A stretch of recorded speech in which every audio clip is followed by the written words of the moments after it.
Hello, everybody. Welcome back to the Hooligans Pitch, episode 115. Not to be confused with the 115 charges that Man City has still not been accused of, accounted for. Guilty. Just guilty. Guilty of. They're trying to make you forget. Don't let them forget. It's not going away. Okay? Oh, I want to talk about that right now because I think I see their plan, Chad. I think I see it. Let's dive in then. Okay, I'm drinking a seltzer. Stay hydrated. Black raspberry. I got a little old Rasputin in this. Oh, you can't see the beer, but it's in a handy little 3D printed koozie. There is a beer here, I promise. There it is. That's really funny. Oh, man. So, yeah, jumping into the City charges. I think, obviously, they're doing this because they can, right? They're signing players because they have nothing to lose. I think that these players that once they're on the team, they can't get taken away from them. Sure. However, this hasn't been talked about, but there's got to be some type of release clause for those players in case City goes down. That's absolutely, yeah. But like, why haven't we heard anything about that? Why hasn't a player leaked that saying, yes, I have a way out in case this happens? I guess, it's a terrible thing to say out loud, right? Like, to speak of that, you have to speak of the 115 charges, and they don't want any of that talk in the media. But why isn't the media even? I don't see the media questioning players about it. How about that? Yeah, I think that should be a question, especially, once that all came out, any like new signing. Maybe pose that question, and at least the ones that have been around City for the past few years, right? Like Semenyo, you've been in EPL, you've surely heard about these charges. Yes. Guehi, same deal. Like, this is hovering around this club. I'm sure there is a clause in all those contracts of if we go down, you're either released at a nicer rate for everyone, or you can stick around but you have to take a huge pay cut just because finances at that level have to play a certain game, right? But I don't know, it is surprising we haven't heard even one person kind of break the silence on that. Yep. Anyway, that's a good way to get the 115 started. City, I want to say hijacked Guehi from other teams, but definitely they kind of underbid what teams were already previously offering. Of course, like the bonuses and everything can add up. Yeah. But I hope Guehi doesn't sign there long term, because then it just shows you can pick off a player like this super late. Yeah. And the teams who want to spend the money just get dibs. Well, not exactly a hijack, it kind of is, because no other team is going to be paying him $300K a week, right? Like, and I get they paid a cheaper fee, so after his salary, it kind of works out to the same fee that other teams were going to pay. But I think even if, let's say, Liverpool were back in for him right now and offered the same 20 million or whatever it was, I don't think Liverpool's going to offer him $300K a week. So probably not, especially if it's just the rental too. Yeah. But we could have. Yeah. We're like the big. We are one of the biggest teams in all of Europe. These are the types of moves that you kind of need to make in dire situations. And I don't know. We're kind of, I don't want to say in a dire situation, but out of the best teams in England, we're in probably the most. We're in the spot right now. We're in Champions League qualification, but we're not getting over this hump. And Guehi could be a potential player who gets us over that hump or sets us up for the future too. So for us to say like it's a lot of money, I agree, but it's not like Liverpool doesn't have money to spend too. Even though we spent a ton of it, it's to have City, to be us and City are the two teams competing for them, and they outbid us. I don't know. It just sucks. I'm a little salty about it. Especially because we could have got him in the summer, right? Oh and yeah, it all would have been fine. This wouldn't have been an issue, but because City had their injuries and just doesn't want Liverpool to get who they want. Plus, they're not far away from Arsenal, and I think that's part of it too. I think Pep is trying to go for it. Yeah, I mean, their defensive worries are kind of similar to Liverpool's, where it's just very thin in the back line now. Them because of injury, Liverpool because it just is kind of thin, right? Like, still waiting for Liverpool to sign a defender here. Time's a ticking. I don't think it's gonna happen. I think we're gonna just fingers crossed. Szoboszlai, you're center back today. I mean, I guess you have that of like, Szoboszlai's already filled in at right back. If Endo's healthy, he can slot into a center back. Gravenberch too, I guess you could say, can slide in there. But I guess it's maybe informed a little bit of like where Liverpool season is. Like, I don't think you want that to be your immediate backup plan, but if you're looking at the table and you're saying, okay, well, titles maybe probably gone, we just got to stick it out for top 4, then I guess maybe you can risk it for the biscuit and save that money in the summer, and maybe, I don't know who you grab, but Bastoni's on our list.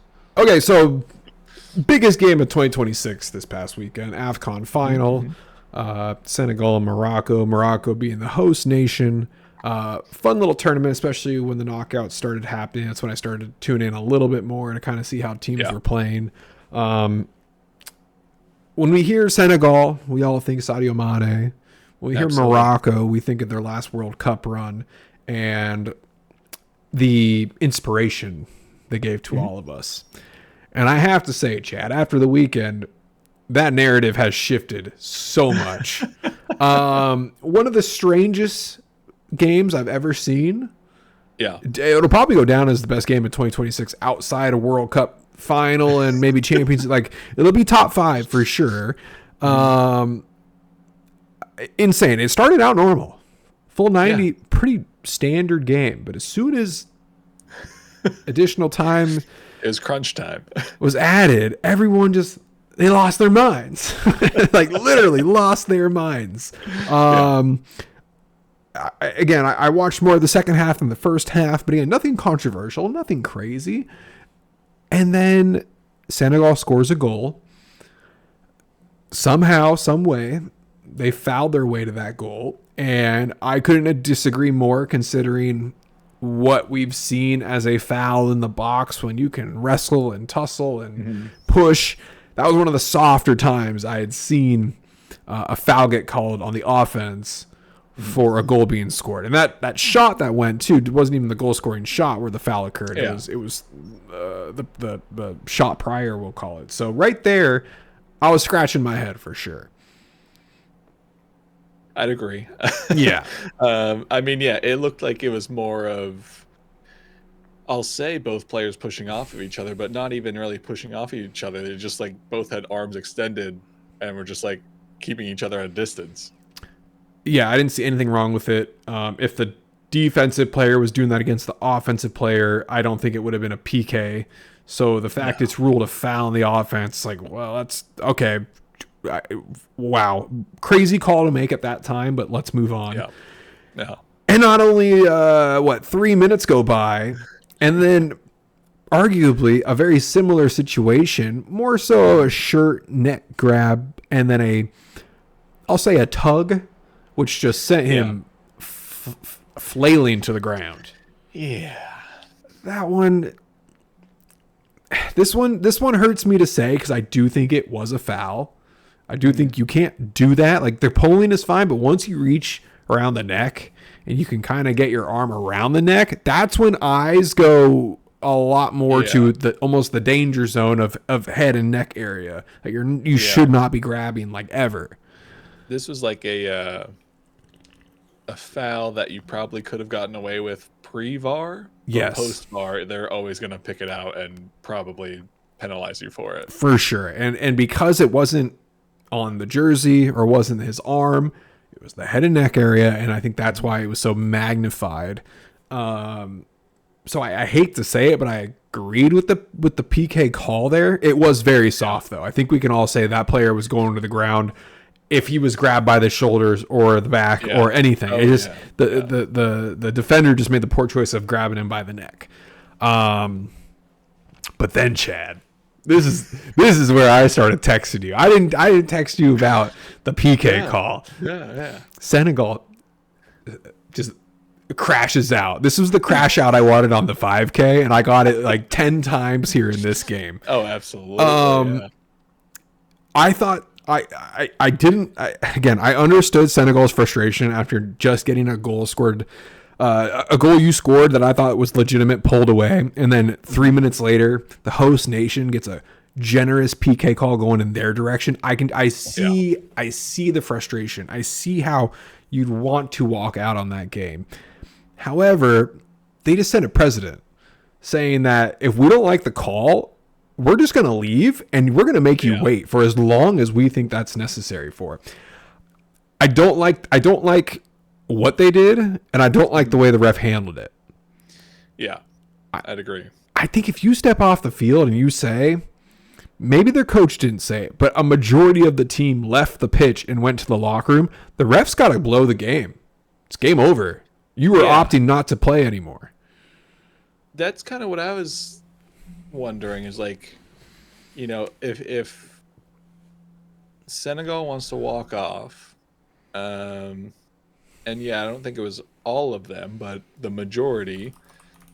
At what point does the ref say, well, either, blow the whistle and it's ended in a forfeit from Senegal, or we got a PK to take. They don't want to defend it. Go ahead and take the kick, Morocco, and, we'll be on our way. I think the ref needed to stand up and do something to try and get some control of that game and that situation there. It was a little bit confusing because it felt like the commentators didn't really know what was going on either. I think they kind of framed it as more of like they left for a security risk as like things are thrown on the field or something. There was the Senegal fan section was crashing the pitch. Yeah, that angle showed them on the field, so that's what I thought too. I was like, okay, fans are pissed. They're trying to get on the field, but Morocco didn't have to get off the pitch. Yeah, so if that's the case, then okay, we've seen games paused for that or medical emergencies and stuff. But then I think Morocco should have also been asked to leave the pitch. And, yes, a full reset sort of thing. But this just felt very like temper tantrum, childish. Absolutely. No real worry of their security or anything. It's just like pure disagreement with the calls. You had players on Snapchat in the locker room during this 16-minute a break from the game. Yeah, it didn't make any sense, and it just shows that if this were to say happen in the World Cup final, Argentina versus USA. Okay. We made it. Messi gets called for the PK, right? Yeah. Doesn't get it. Pulisic scores a goal. Messi says, I'm not doing this anymore. I'm out of here. Argentina walks off. Are we going to be like, okay, it's Messi. We got to give him at least 30 minutes to chill off in the locker room, and then we'll bring him back up? Because that's what happened here. It doesn't make any sense why they were able to do this. And the ref couldn't just say game over. Would it have sucked? Absolutely. Would I have been pissed about it? Yes. But Senegal chose to not play. They openly said it. We're out of here. We're not doing this anymore. And luckily, Sadio Mane and the ref were patient enough to get the whole team back out there. But then all that pressure on the kicker, man. I was going to say, you saw it was writing on the wall. Yeah, like it was already such a high pressure kick. And now he's just had 16 minutes to think about it. Crazy. So, I mean, that whole situation sucks, but like, just because they decided to come back out is like, it didn't make anything better. Like, yes, No. the game was able to continue, but it wasn't in a fair way. Like, they just iced him for 16 minutes. And that's what I'm saying. Can you just do that now? Is that just allowed? I don't know. You might as well. Might as well. Everyone should try it because it seems like we've been falling down, wasting seconds of time. Nah, just pull the team off the pitch, waste a good quarter of an hour. it's a crazy thought because now it's like at the end of these Premier League games, if someone gets a PK, you can just be like, nah, we're out of here and just wait it out. Yeah. See what happens. I am surprised, and maybe they did, but I didn't see if FIFA came out and like said anything about this. So Morocco is taking legal action.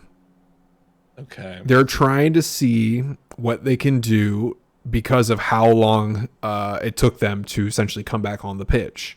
I again, bare bones. I think they put up this lawsuit yesterday. Yeah, what does that really get you? I mean, you'll get some like financial compensation. Well, I mean, possibly stripping Senegal of the title. I think it could go all the way up to that because they essentially said, we are not going to play anymore. Now, who is we? Yeah. Did the coach say it? I don't know. Did all 11 players say it? It's hard. No, I don't think all 11 said it. There was the coach on camera, like waving players, I don't know, off the field, but at least like towards that sideline. Yep. Again, I guess he could argue he was worried about player safety and, you know, play that card. Well, and that's another thing that the CAF is going to bring up is that when the fans were crashing the pitch, that caused significant delay, and Senegal needs to be punished in because of that reason too, which is fair. We see that in Champions League quite a bit where fans end up getting the teams punished. This is just the craziest game I think I've seen in such a long time. And then for Diaz to do a Panenka against Mendy, everyone's sitting there going, did he do that on purpose? Like, did he want him to save it? Because like it wasn't even a good one, right? No. It was so soft and just like a perfect little like lofted like, here you go. I think Mendy was obviously relieved, but also he was so high. He wanted to save that so bad once he started to freeze him out. But I mean, that was the worst PK I think I've ever seen live in such a game that mattered, right? Yeah. And Diaz has got to go back to Madrid now, who is not having stable. So nothing going on over there. So on top of all that, then you have Morocco coming out with this whole Towelgate situation and leaving the media room when Senegal's coach is coming out. There's so much unlikable things about these two teams who, before this final, I was pretty like okay with either team winning, and then by the end of it, I was like, I hope none of you win. All right, so all in all, just a crazy final. You know, we've had great World Cup finishes, great Champions League final, but nothing this bizarre. Yeah, I mean, I don't want to put a blanket statement over all of like AFCON, but there are always some like crazy stories and drama that comes out of any of their tournaments or games with like the shamans like casting spells and just other like reffing controversies and stuff. So I'm not like overly surprised, but I am surprised at like the final in, you know, your country's biggest tournament, that it ended in such a like dramatic way and for no real reason. I mean, yeah, there's some bad calls in there, sure, but like you guys are all professionals. You know these things happen, good, bad, for you, against you, whatever, and it's just have to play it that way. So yeah, I mean, I don't know where it goes from here if Morocco can get some compensation or Senegal stripped of the title or what have you, but yeah, what a wild ending. I was just on my way home from Costco and getting your text of like couldn't believe it. I think it was like, are you watching this game? They walked off the field. They're not playing. That's crazy. I was like, and it just went on. It felt like it was going on forever. It was captivating. I just had never seen anything like that before. So you just didn't know what was going to come next, right?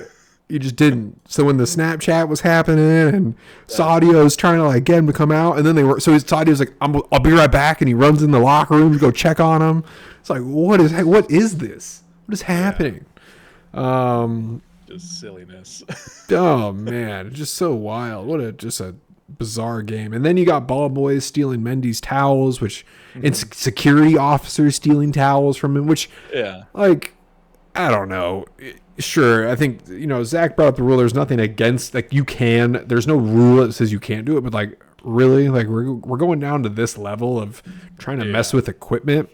It's just silly. It's like karma for Morocco to lose this because how they were behaving, but then it's like, don't reward the poor sportsmanship, like, losers, even though they like call went against them. There's so many reasons to not enjoy this game outside of that like 20-minute window of just chaos.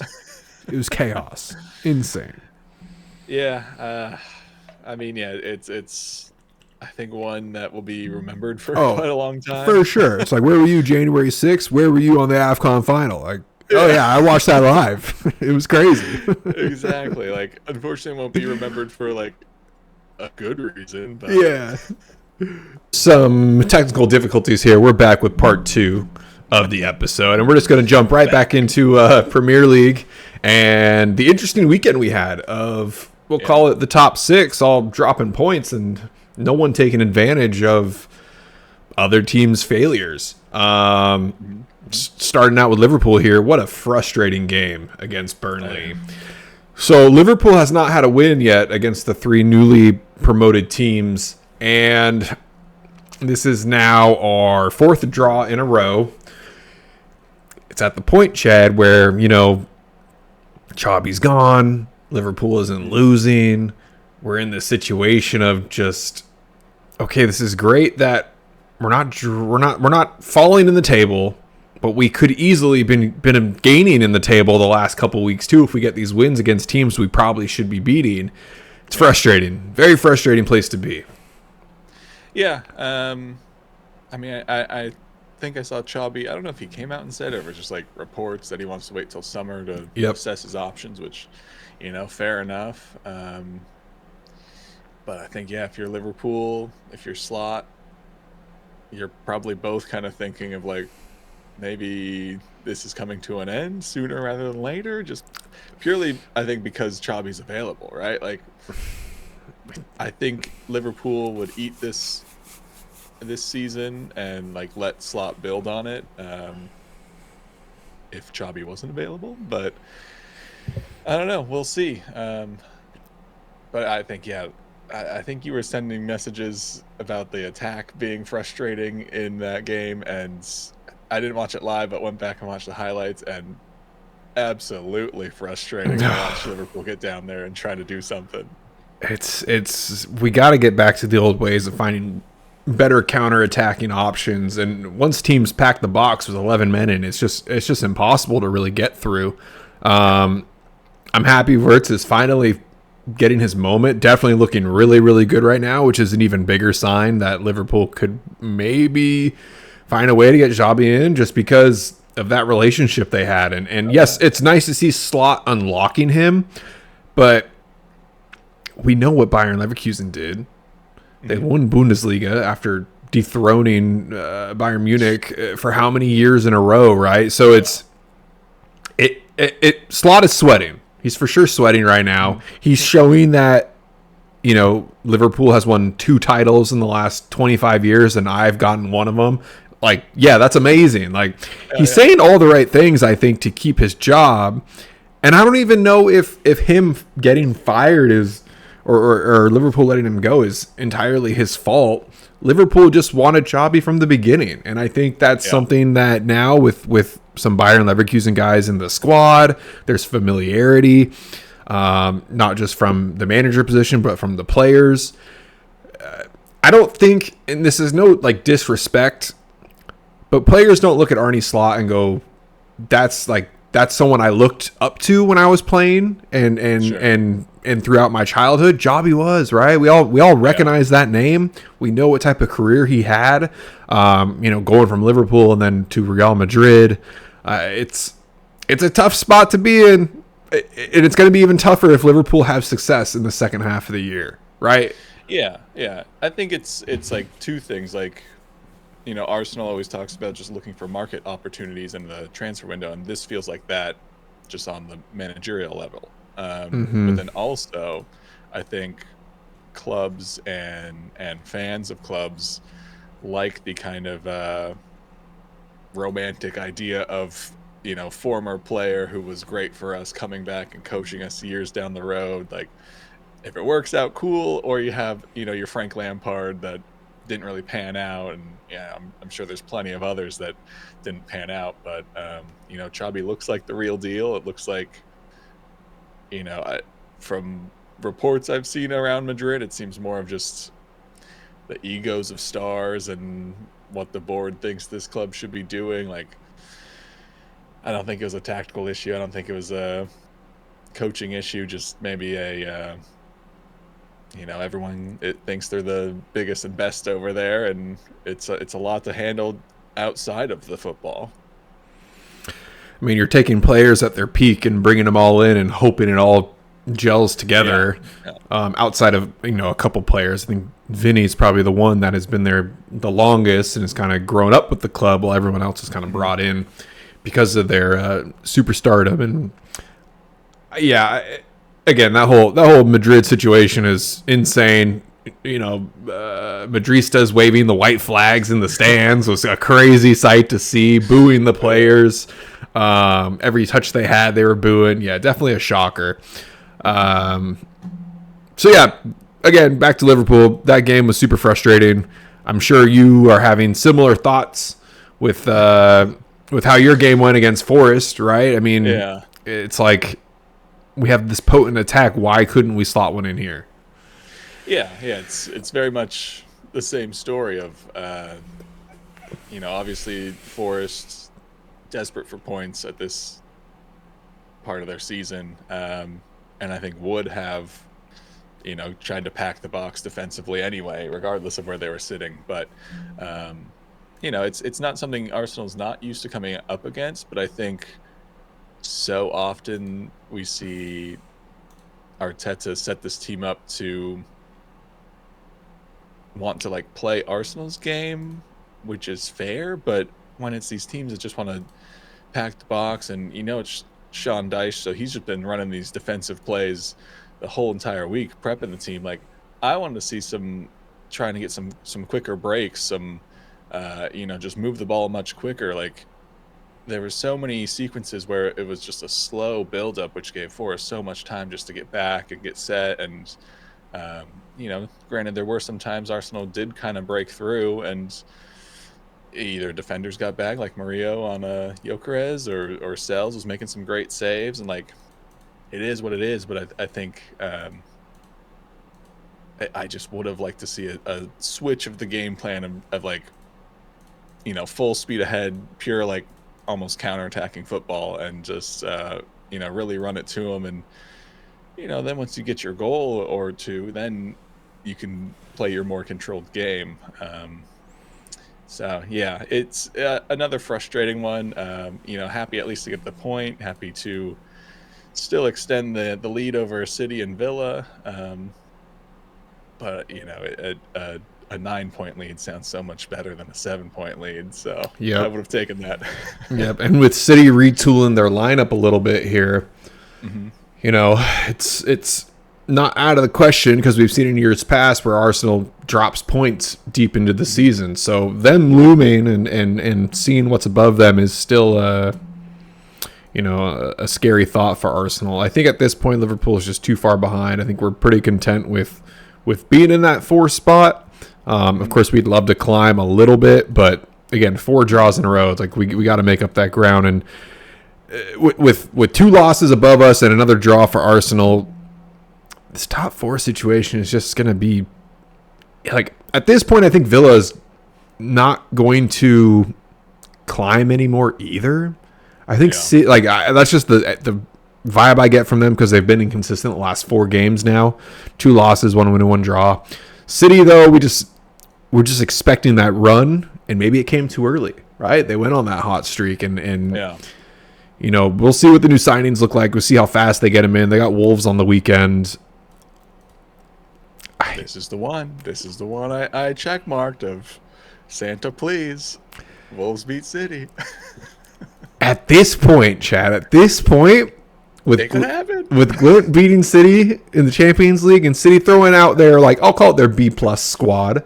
Sure, yeah. I mean, they still had Haaland up top. They were still playing a majority of their key players. Their back line is still epically shaky. I'm sure Guehi's going to make his starting debut in this game. But that's not so much the problem at City right now. I mean, their attacking is pretty lackluster these days. I mean, it's been a while since Haaland has put a nice game together. I think his last goal came against Brighton. Well, I don't want to call their 10-1 against Exeter. I'm sure he had a goal in there. Oh, actually, you know what, Chad? He didn't. So his last goal might have been against Brighton. Oh, well. I mean, yeah, he's certainly calmed down compared to even earlier this season, but especially previous seasons. And it's still kind of that same issue of, you know, who else is going to score for you? Like, Phil Foden had his little moment, but that seemed to have gone away. You know, their wingers typically aren't high scoring. We'll see if Semenyo can change that. But yeah, I think just how Pep has been setting up this team, I think he's worried about his defensive line, really. Like, you're starting this, you know, midfield that doesn't offer a ton of creativity, and maybe is just there to offer a little bit of stability and a little bit of attacking help, right? Whereas, like, Foden's best games are when he makes those late runs into the box and finds the deflection or the late pass or whatever it might be so he can score his goal. He's not really creating anything. You know, Bernardo Silva's just kind of everywhere, right? Like, he can kind of create, but he's, I think, more of just a nuisance to the other team, both offensively and defensively. So for me, I'm asking, like, where's Cherky? You know, you brought this kid in. He's looked good the times he's been in there. In his 17 matches, he's got 2 goals, 7 assists. What are we doing here? Like, that's the creative spark this team needs if you're going to try and get Haaland back on form, or, you know, get your wingers more involved. You know, I guess he's maybe a little bit more vulnerable defensively, and Pep doesn't want to take that risk. But it's like, I feel like you're not using all your good guys right now. You're just so worried about your back line, and that doesn't even seem to be helping you at this point. Yeah, he keeps bringing him in halftime, 50th, 60th minute, and it's like, why not do this at the start? Why not get the creative juices going early and then maybe bring him out later? Yeah, it's going to play the we're just going to score more goals than you tactic right now, which they were doing for a very long time. It's this weird shift. All of a sudden, their back line, they lose some players. But when you're controlling the ball all game, honestly, put 10 up. like you don't need a back line at that point. Yeah, this United win, that was a shocker, I will say. I woke up Saturday morning and first thing Kristen says to me was City lost. I was like, I think I was like, get the fuck out of here. Like, there's no way. And I, like, saw it. I was like, what? I couldn't believe City didn't score. And then to see a 2-0, you know, I was like, wow, they bagged 2. Like, okay, United. It's hard to still recognize them as not being a shit club at the moment. And it's like, they'll have these days where they show up and next week they'll be totally irrelevant again. But for them to be sitting 5th right now and beating City, it's got to, and having a interim manager, it's got to feel pretty good for them. And now they're going against Arsenal this weekend. I don't know. I think that's going to be a possibly a doozy of a game, even though Arsenal's been pretty hot lately. I think I mean, the Arsenal United games already have some spice in there. I think this one wasn't gonna be any extra spicy until that win. I think maybe sparked something in United, or you're not running this 3-5-2 whatever formation anymore. So like people are playing where they should be playing, and so yeah, I think it'll be a harder game now than it maybe would have been if Amarim was still in charge. I don't disagree with that. And Mbumo's back. Yeah, came out hot. It's gonna be interesting. I had like a similar notification, I guess, of the Man City result. Sorry, my cat is like in my hood right now. Because I woke up and like I wasn't gonna wake up early enough to watch it, but I woke up and I saw some talk in the Discord of like, who would have guessed this outcome? And in my head, I was like, oh yeah, City just slapped United. And I'm having breakfast, checking scores, still didn't click. Clicked in to see who scored, and it said Mbumo, and I was like, wait, what? And I like really looked at it, and was like, what the hell? What happened? Pep's asking that same question.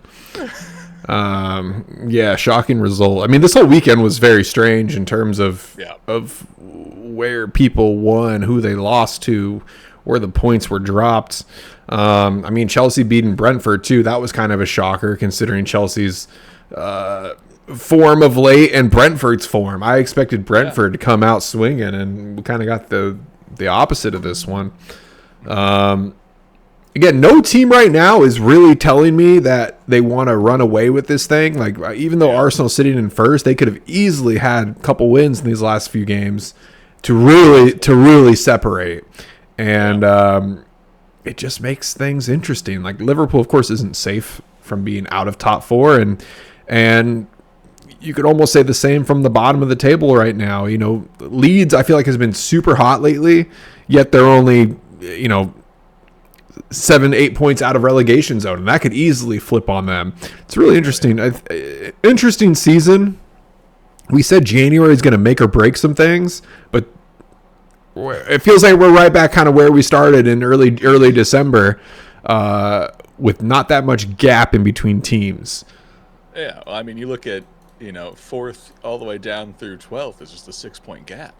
It's ridiculous considering Crystal Palace has been abysmal, and I expect them to continue to drop. For them to only be 8 points from fourth, it's like they forgot there's a whole nother, how many games we got left at this point? 15, 16? 16. So, well, I mean, Crystal Palace are selling off their whole they just threw in the towel. It's crazy considering that they could get hot and they could make a way back into this fold of things. Remember when they hadn't lost a game until October? They were great. They were, getting games done in any way they could, and they looked like a genuine threat to a lot of teams. For sure. Not an easy game, but now it's like they've just fallen off a cliff, and now the whole thing's, all the wheels are falling off that cart. What a silly project. It's to go through all that work and win the FA Cup and put together a nice squad just to have it all kind of torn apart. Injuries, sure, affected them a little bit, but I don't know. It's what are they sitting 12th right now? It sure seems like they should be 13th. All right. Well, 2 points off of 12th, so they're close. They're close. And with Mateta likely leaving, he says he wants out. That's affecting my fantasy team a little bit here because I don't want to make a sub for him, so I gotta sit on Mateta. Unmotivated Mateta is now on my team, and that's just what I get for trying to believe in Palace. So, yeah, it'll be. I just don't know how far they're gonna go. I mean, you already lost you lost Guehi. You're losing your manager. Mateta wants to go. I'm sure Munoz is probably bouncing too. I was gonna say I gotta think other players are looking at the exit door as well, seeing this team that performed fine over the years and then had a great end to last season and a great start to this season just completely implode now. Munoz will probably go, and Adam Wharton in the midfield people always talk about. I'm sure he'll want to go. Sarr. Dean Henderson tries to upgrade, Yeah. So, I feel like so much of our conversation about Palace over the years has been like a bummer, and we're finally getting some good time to talk about them, and here we are again, just like, why? It was not long ago. I think a year and a half ago, Palace was the most disappointed team. Yeah. And then a year later, I was like, this club is exactly what I want, like an underdog type of style. Absolutely. And then they're right back to where you are now my most disappointed team, kind of like close to West Ham now. You two are now like almost the same in my mind of throwing in the towel. But West Ham did beat Tottenham over the weekend, and that was got the win. That was I thought that was going to be the dagger in Frank. I really did. Very close. But they beat Dortmund over the yesterday in Champions League, which gives them a little bit more time. Who does Tottenham have on the weekend? I think that'll be So if you lose to Burnley, yeah, it's probably the dagger. Then they got City next. So again, we talked about this last time. You either fire him before Burnley, get a new coach in, no expectations against City. Hell, a new coach might get you a little boost to beat City. But I do think if they're going to make this switch, it's either going to be before the City game or not at all. Yeah, I mean, look, I've been on it the whole season. Of you got to any manager here, you got to give them time. That said, I don't know if Frank is panning out to be the manager we thought he could be here. I don't think it's his fault. I don't think it's all his fault, but again, I don't know what manager walks in here and is able to solve all the problems, 6 months in. But Chad, they were worse last year. Arguably worse. Yeah. No, I would agree. I mean, yeah, you won, European trophy. That's great. But if you want to be a Big Six club, you have to fight on multiple fronts, and you gave up on all the other ones. And at a certain point in your season, I think you could argue that's okay.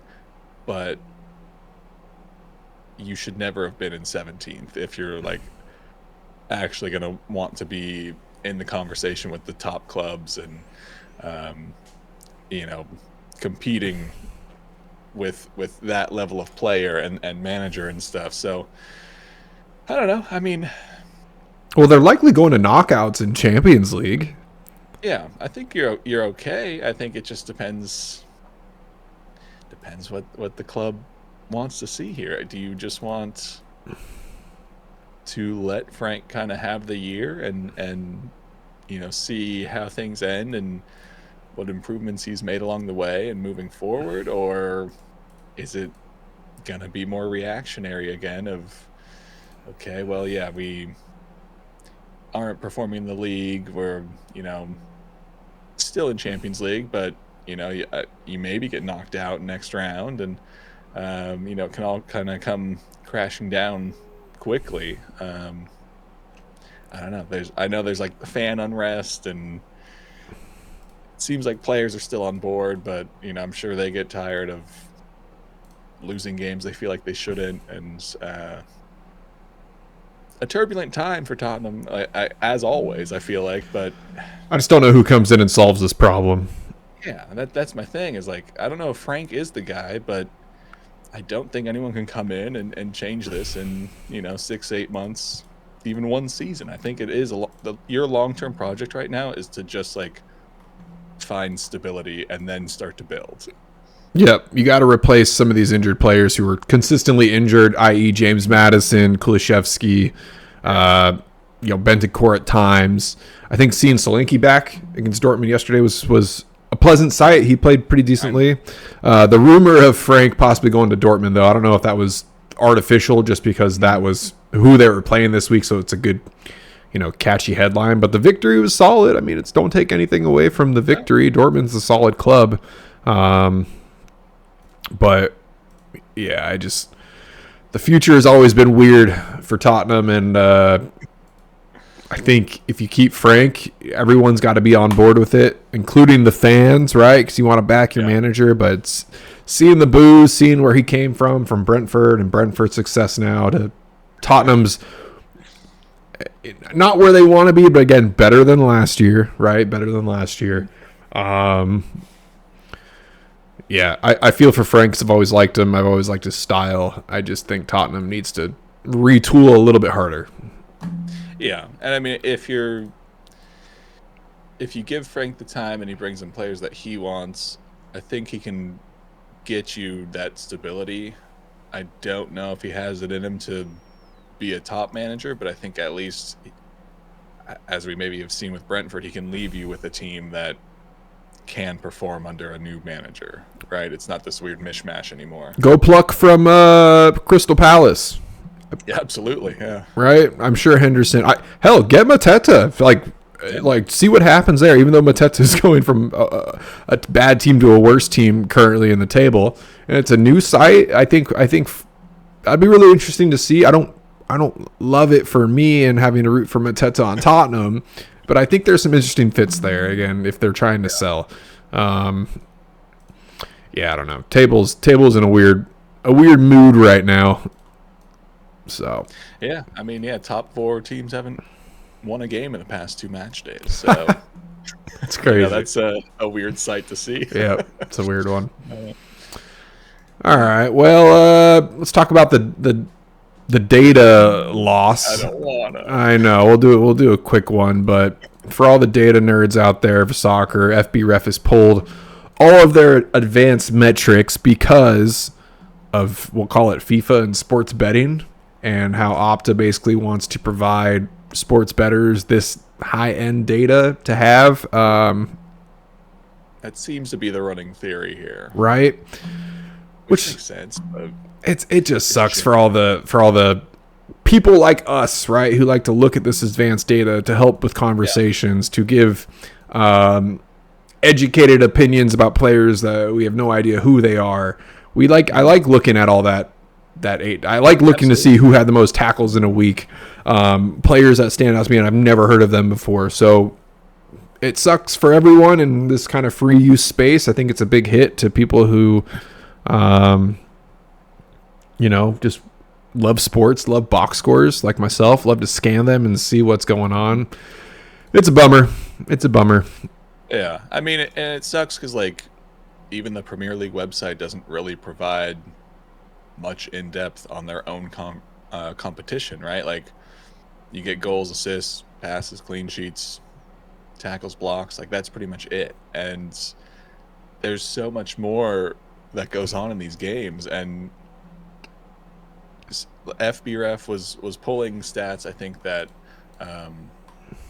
some of those stats that don't really ever show up anywhere else, but can maybe paint the picture of that player played well even though they didn't get a goal, get an assist, whatever. They, I don't know, had the most recoveries or created so many shot opportunities, and it's just the strikers that let them down.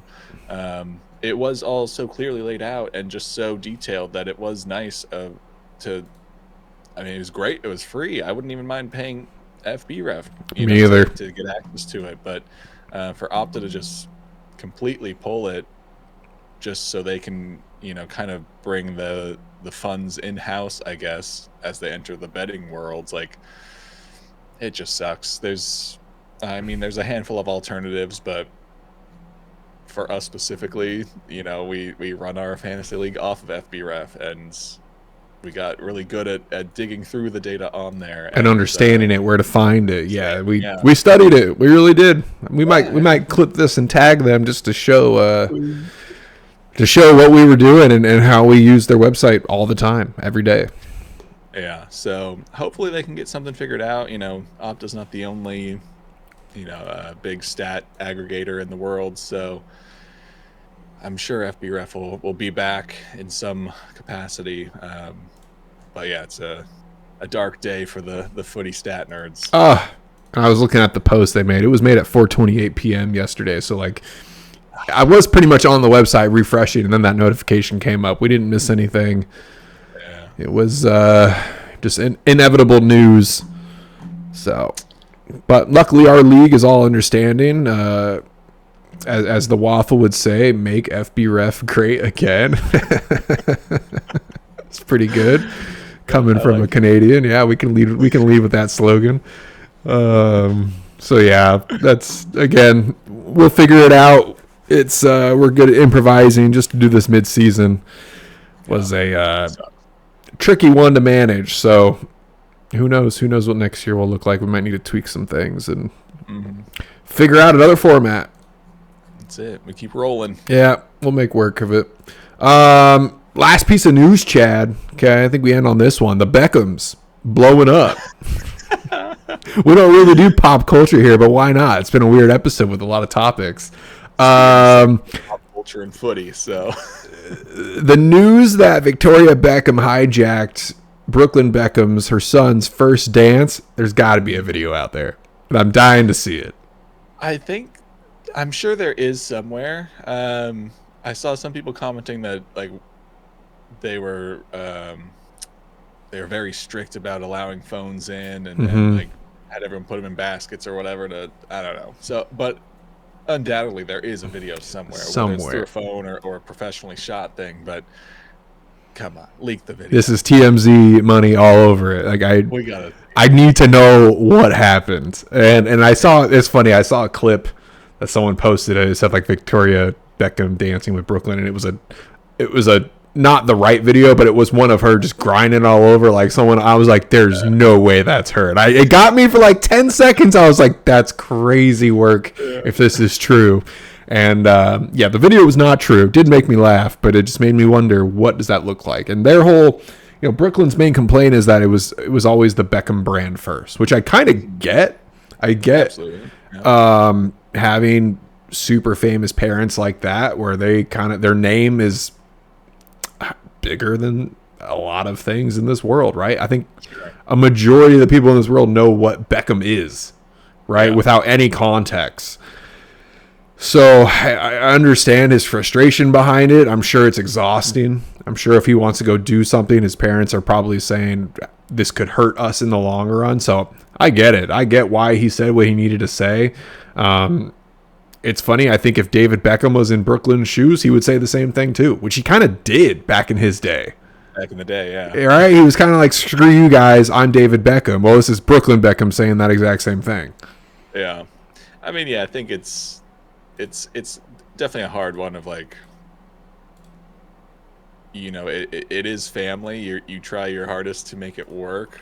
And at a certain point, like, especially as you're off getting married, starting your own family, like, you just got to make a decision. Are you going to continue to play the game or just want to be off on your own? And, it's I'm sure a scary thing, especially with the money attached to that name, to walk away from it and whatever repercussions may come from that. But look, Brooklyn, I'm with you. If your mom is up there stealing the first dance, making your bride feel shitty, all this sort of stuff, like, I get it.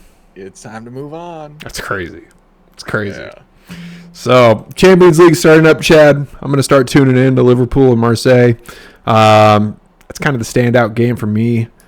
Chelsea's playing today as well, but I think we all have our eyes on Mo Salah coming back and seeing what that's going to look like. Anything else to say to the people?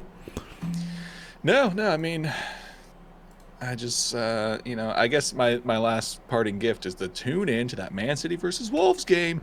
Wolves are winning this thing. I told you, it's going to happen. You did screen cap it and tagged everyone, so I'm pulling for you. I want to believe. Time will tell. I'm not going to say if I'm in for City or in for Wolves. Yeah, I might just not even pick it because it's too spicy of a game for me. All right, thank you to Discord for letting us record this episode in one flowing recording here. Apologies for the technical difficulties as we put this thing together. All right, Chad. Talk to you after the weekend. Until then, Hooligans Pitch, we're out. Peace.